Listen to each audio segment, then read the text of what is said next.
और दिल्ली से ट्रेन के जरिए प्रयागराज जाने वाले श्रद्धालुओं की मुश्किलें भी कम नहीं हैं। स्टेशन पर घंटों के इंतजार के बाद भी वो ट्रेन में सवार नहीं हो पा रहे। भारी भीड़ की वजह से लोग प्रयागराज की यात्रा रद्द करने को मजबूर हो रहे हैं। नई दिल्ली रेलवे स्टेशन का प्लेटफॉर्म नंबर 14, जहां श्रद्धालुओं की भारी भीड़ है और वो प्रयागराज महाकुंभ जाने के लिए ट्रेन की राह देख रहे हैं, लेकिन स्टेशन पर कई घंटे बीत जाने के बावजूद उनका इंतजार खत्म नहीं हो पा रहा। कुंभ स्पेशल ट्रेन की आप ये यहाँ पर देख पाएंगे, बड़ी संख्या में जो श्रद्धालु हैं वो इस ट्रेन के अंदर नजर आएंगे और जद्दोजहद इस गेट के से अंदर जाने की जो कोशिश है वो यहाँ पर आपको होती हुई नजर आएगी। श्रद्धालुओं में महाकुंभ में पवित्र डुबकी लगाने का इतना जुनून है कि उनका कहना है चाहे कुछ भी हो जाए वो प्रयागराज जाकर ही रहेंगे। चढ़ ही नहीं पा रहे हैं, पता नहीं क्या बात है, गाड़ी आई चढ़ पा रहे नहीं, ये गाड़ी आई है, पता नहीं कौन सी गाड़ी आई है। वहीं कुछ महिला श्रद्धालुओं का कहना है कि भारी भीड़ की वजह से वो ट्रेन पर चढ़ नहीं पा रही हैं, जिससे वो वापस लौटने के लिए मजबूर हैं। डब्बा नहीं खोल रहे, अंदर से बंद कर लिया उन्होंने और कितना कर लिया। बहुत भीड़ थी, समझ लो गेट पे खड़े हुए थे, इतनी भीड़ थी, रास्ता ही नहीं थी। दरअसल 12 फरवरी को माघ पूर्णिमा के दिन महाकुंभ में अमृत स्नान होना है, जिससे स्टेशन पर श्रद्धालुओं की भीड़ काफी ज्यादा बढ़ गई है। और देखिए, प्रयागराज जाने के लिए ट्रेन में हाल बेहाल है। बिहार से प्रयागराज की तरफ जाने वाली ट्रेन में भारी भीड़ दिख रही है। लोग ट्रेन में चढ़ने के लिए भी जद्दोजहद करते नजर आ रहे हैं। महाकुंभ में आस्था की डुबकी के लिए ट्रेन में सीटों के लिए मारामारी, बोगियों में घुसने के लिए जद्दोजहद, एक दूसरे के साथ धक्का मुक्की। तस्वीरें बिहार के नवादा स्टेशन की हैं। यहाँ प्रयागराज महाकुंभ में जाने के लिए लोगों की भारी भीड़ टूट पड़ी। हर कोई प्लेटफॉर्म पर खड़ी गोड्डा नई दिल्ली हमसफर एक्सप्रेस में सवार होना चाहता था, लेकिन जब बोगियों के दरवाजे नहीं खुले तो गुस्सा यात्रियों ने ट्रेन के दरवाजे पर मुक्के बरसाने शुरू कर दिए। हालात तो तब और बिगड़ गए जब बोगियों के दरवाजे खुले। लोग ट्रेन में चढ़ने के लिए एक दूसरे से धक्का मुक्की करने लगे। बिहार के नवादा के बाद एक और स्टेशन मधुबनी पर भी जोरदार हंगामा हुआ। यहाँ तो प्रयागराज महाकुंभ जाने के लिए लोगों ने स्वतंत्रता सेनानी एक्सप्रेस की एसी बोगियों के शीशे तक तोड़ डाले। हालांकि रेलवे प्रशासन यात्रियों से संयम बरतने और ट्रेन में जबरन न चढ़ने की अपील कर रहा है। और 12 फरवरी को माघ पूर्णिमा से पहले प्रयागराज जाने वाली जो संख्या है लोगों की वो बढ़ गई है। बसों और निजी गाड़ियों के जरिए लोग प्रयागराज जा रहे हैं। ट्रैफिक व्यवस्था भीड़ के आगे दम तोड़ती नजर आ रही है। अब इसके बाद सीएम योगी ने मोर्चा संभाल लिया है।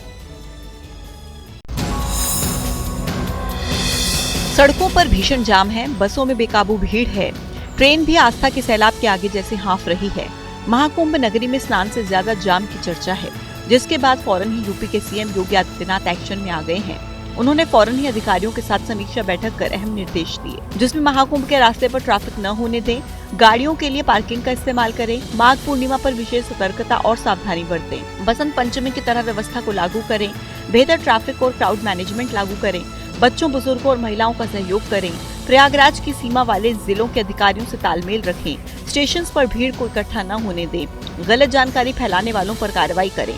हालांकि महाकुंभ पहुंचे श्रद्धालु सुविधा और व्यवस्था की तारीफ कर रहे हैं। हरियाणा से पहलवानों की टोली आई हुई है तो राजस्थान की जो महिलाएं आई हुई हैं यहाँ इस कदर आनंदित हैं, इस कदर उल्लासित हैं कि भक्ति भाव में मगन होकर झूम रही हैं, नाच रही हैं। और महाकुंभ के दौरान प्रयागराज के लिए सीएम योगी के स्पेशल 28 जाम से छुटकारा दिलाएंगे। सीएम योगी आदित्यनाथ ने भारी भीड़ को लेकर के एक बैठक की। अब इसके बाद जाम से मुक्ति दिलाने के लिए 28 अधिकारियों को तुरंत प्रयागराज रवाना कर दिया गया है। देखिए, महाकुंभ में श्रद्धालुओं की भारी भीड़ उमड़ी हुई है। प्रयागराज में जाने वाले हर रास्ते पर भयंकर जाम लगा है। कई घंटे तक लोग सड़कों पर फंसे हुए हैं। इसके बावजूद महाकुंभ नगर में लोगों के पहुंचने का सिलसिला जारी है। श्रद्धालुओं की भारी भीड़ के चलते महाकुंभ में व्यवस्था बनाए रखने के लिए प्रशासन को काफी मशक्कत करनी पड़ रही है। सड़कों पर जाम लगने से श्रद्धालुओं को काफी परेशानी का सामना करना पड़ रहा है। भारी भीड़ को लेकर सीएम योगी ने एक बड़ी बैठक की, जिसमें श्रद्धालुओं की सुरक्षा और व्यवस्था को लेकर चर्चा की गई। सीएम योगी ने अधिकारियों को निर्देश दिए कि महाकुंभ में श्रद्धालुओं को किसी तरह की असुविधा न हो। उन्होंने कहा कि श्रद्धालुओं की सुरक्षा और व्यवस्था को लेकर कोई लापरवाही नहीं होनी चाहिए। सीएम के साथ बैठक में मुख्य सचिव से लेकर डीजीपी तक शामिल हुए। मेला से जुड़े अफसर वीडियो कॉन्फ्रेंसिंग के जरिए इस बैठक से जुड़े। यूपी के 28 पीसीएस अफसरों को तत्काल प्रभाव से महाकुंभ की स्पेशल ड्यूटी पर प्रयागराज भेजने का फैसला किया गया।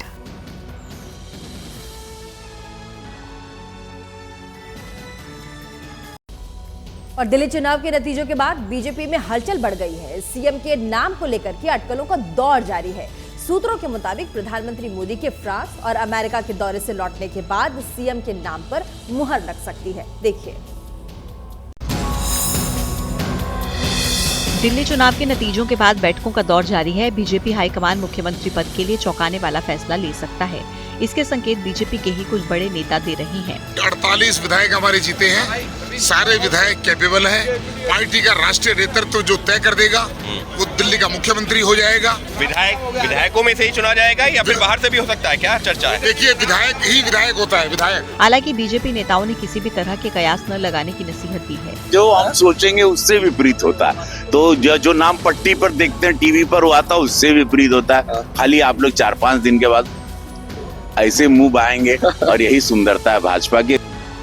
सूत्र बता रहे हैं कि पीएम के विदेश दौरे से लौटने के बाद ही विधायक दल की बैठक बुलाई जाएगी, जिसमें मुख्यमंत्री के नाम पर मुहर लगेगी। हमारे यहाँ विधायक दल की बैठक होगी। हमारा शीर्ष नेतृत्व माननीय प्रधानमंत्री जी, राष्ट्रीय अध्यक्ष जी, गृह मंत्री जी, तमाम शीर्ष नेतृत्व तय करेगा। जो तय करेगा वो सब लीडर्स को मंजूर होगा, इसलिए ये कोई इशू ही नहीं है।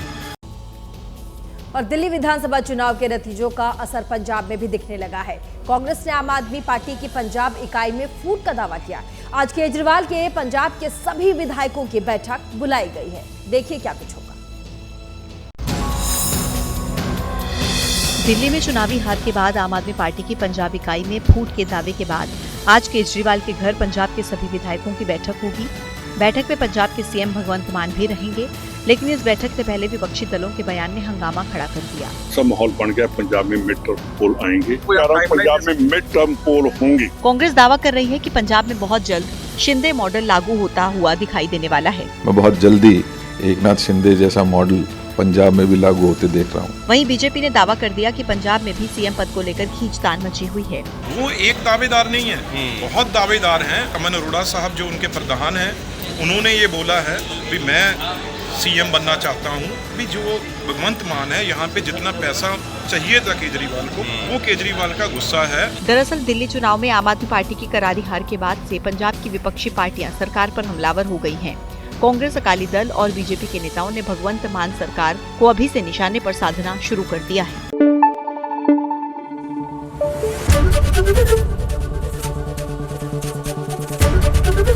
एबीपी न्यूज आपको रखे आगे।